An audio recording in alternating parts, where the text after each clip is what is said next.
Nizamuddin Aulia. I shall be speaking on Saturn there.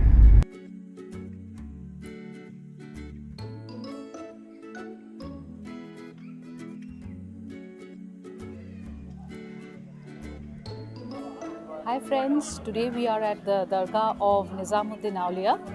He was a Sufi saint from the Chishti Silsila. Now, why did we choose a Dargah of a Sufi saint to speak about Saturn? It is because of the characteristics shown by Nizamuddin in his life, which are so Saturn-like, that we selected his Dargah for shooting Saturn. In fact, these principles, the principles by which Nizamuddin lived, are also the principles of the Chishti Silsila. What are they? It is not distinguishing between people, whether they are from a lower class or upper class or from different religion. In fact, a very beautiful festival happens in this Dargah every Vasant Panchami. It is said that the Nizamuddin did not have any children of his own, but he was very close to his sister's son, Khwaja Nuh.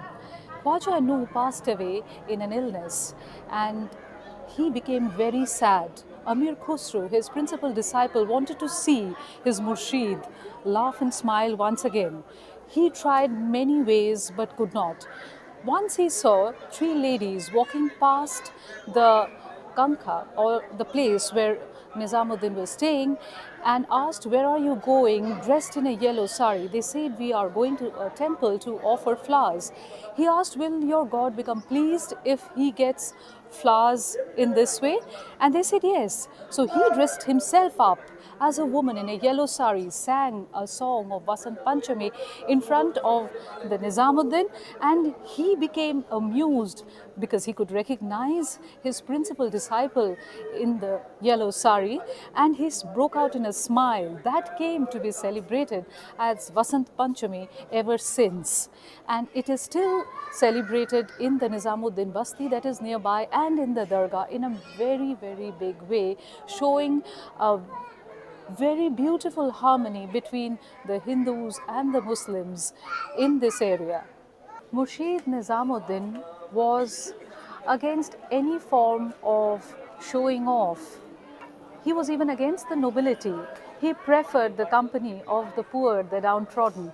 He stood beside the oppressed. He was against all form of social and political oppression. He was for Sema, Bhakti, that was expressed through singing, through Qawwali.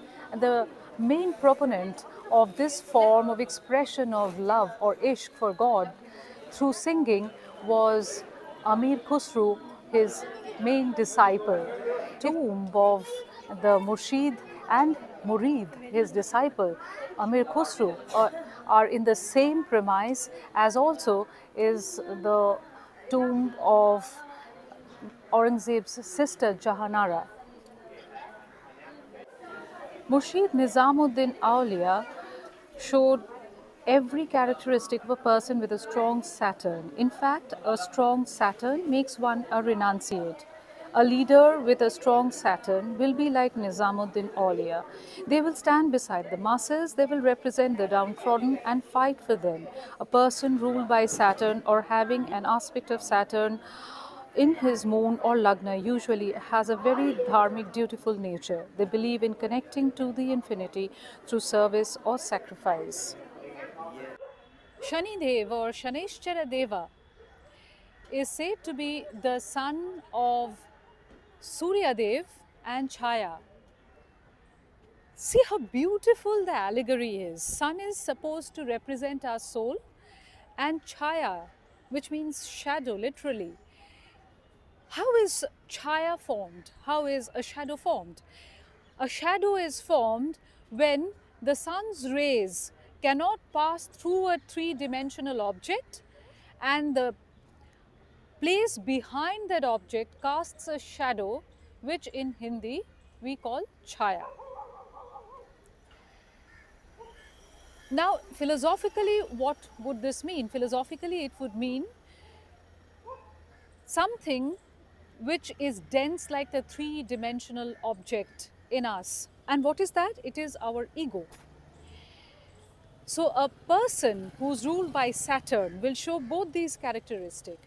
They will have a strong desire to achieve name and fame in the three-dimensional world, for which you need ego, and they will also be equally spiritual. The soul represented by the sun. So, Saturn is a marriage of both, of spirituality and three-dimensional ambition. Usually, Shaneshwara Deva is shown as a handsome figure sitting on a crow with a danda in hand. He is supposed to give fruit for all our karma. He is said to be the god of justice. Whatever good or bad we do, accordingly will be the karma phal. Shaneshwara Deva is said to love people who are spiritual and dutiful, who are who stand beside the oppressed, quite like the disciple of Fariduddin Ganshakar or Murshid Nizamuddin Aulia. Saturn gets exalted in Libra. See how beautiful astrology mingles with spirituality. Venus is fun loving, is soft, while Saturn is rigid and loves discipline. So, where does Saturn becomes balanced? Where does this rigid nature become soft? It is in Libra. It had to be in Libra. So, a balancing is needed in our character, and that is what is the important aspect of astrology, and therein comes spirituality in astrology. If you are enjoying our video, do not forget to subscribe it, like it, and share it with your friends.